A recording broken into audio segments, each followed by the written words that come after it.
The Handmaid's Tale Season 2 kicks off with a bang. The first scene was incredibly powerful. It was terrifying. For June, that is. For us, the audience, we didn't know what was going to happen next, but there was one thing that we knew for sure. June wasn't going to die today. Why? Because this is The Handmaid's Tale, and she is the handmaid, and it's only episode 1 of season 2. So the plot armor is as thick as real armor, and we know June's going to live. But what if we didn't know that? What if the opening scene of season 2 had actually been the closing scene of season 1? Can we pretend that it was? It's a scene. Welcome to part 7 of my video series, Why I Stopped Watching The Handmaid's Tale. Today I'm picking it up from season 2, episode 1. Wait. First, let's go back to season 1 finale and pretend we're still watching it for the first time. Let's pretend we're watching this with family or friends and we're speculating. June is in the van and we don't know what's going to happen next. Is she being rescued by Mayday or is she being taken to her death? The novel had ended here. We didn't get closure. We were left to choose between these two endings. The 1990 movie had chosen an ending. June was rescued by Mayday, after killing the commander, by the way, and in the end we see a very pregnant June, or rather Kate, living somewhere outside Gilead and hoping that one day she will reunite with her daughter. And now the show has reached the ending and we want to know, what will it be? Escape? Death? Or will they cut to black right here and leave us hanging like the book does? The show fades to black and we moan and groan. They're going to leave us hanging. Then it comes back online. Wait, they're going to tell us what happens next. The van ride is long. Nobody is talking to her. There are empty shells rolling around in the van and June is getting terrified. And we're arguing about what's going to happen. No way are they going to just kill her at the end. I hope they do. That would be a brave choice. That would be a terrible choice. I've had enough misery. This is definitely Mayday. Finally, June arrives only to find all the handmaids have been brought in. They all look terrified. They're all muzzled. The guards are shouting. The dogs are barking. This does not look good. This is not a Mayday escape. They are shuffled through a long hallway out into Fenway Park of all places. How morbid it is to see a Bostonian landmark turn into the gallows. Is this the end for June? Will Mayday save the day? Didn't Luke tell her to trust him? What was that supposed to mean? Can Mayday really crash this party? As the scene goes on, it seems less and less likely. The handmaids are all lined up and noosed up. They're crying, they're wetting themselves. June clasps her hands, looks up to the heavens and apparently prays to God. This is the first time we find out what June's beliefs really are. She's a Christian. Is the show ending here? Will it cut to black right as the trapdoor drops? And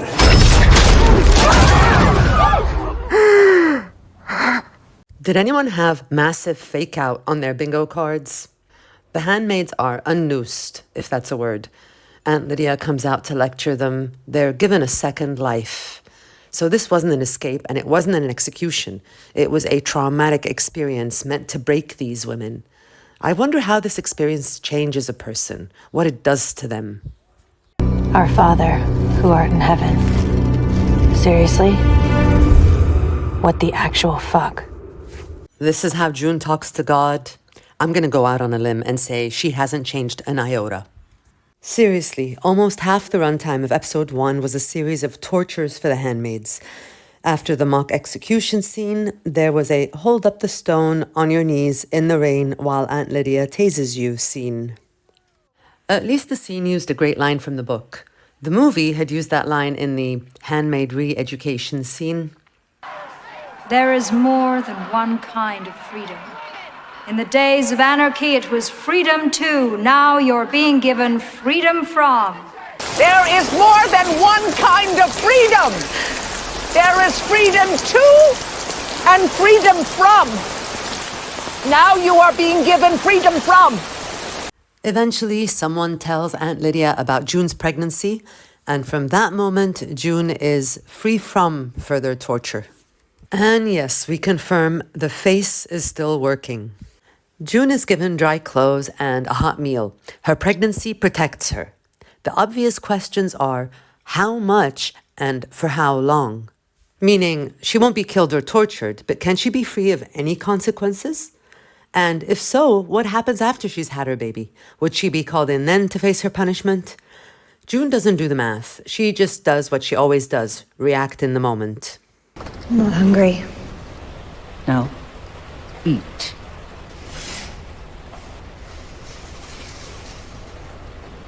I'm not hungry. So Aunt Lydia takes her for a walk and shows her something. The next scene answers some of our questions. How protected is a pregnant handmaid from harm? Shall we get you something to eat then? Yes, Aunt Lydia. Wonderful.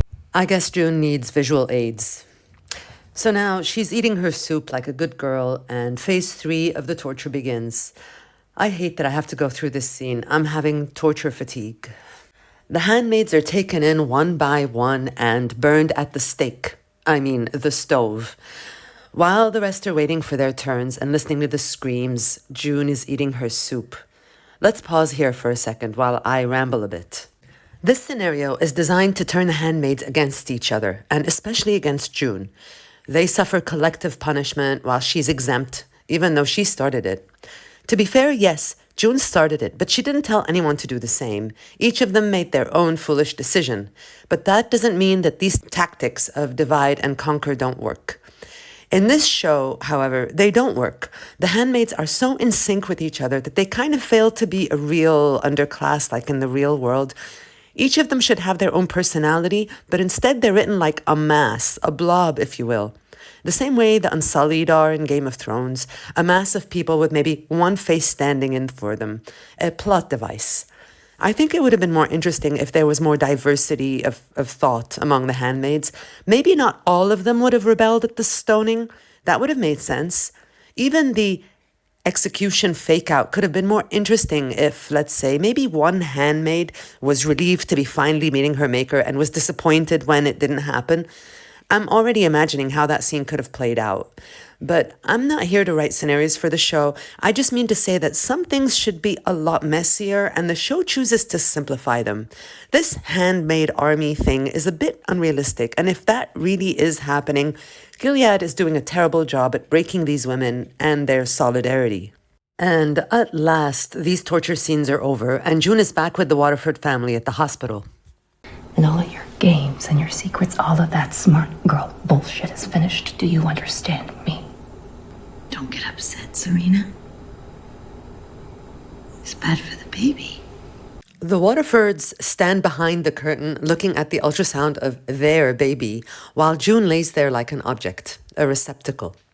I wonder if some women in June's situation would welcome this detachment. Like if you were forcibly impregnated and you know you're not keeping the baby, would you try to avoid any sentimental attachment? June, any thoughts? Serena is so happy. She actually plants a kiss on June's face. And they leave her to get dressed when things take a huge turn. Godspeed, June.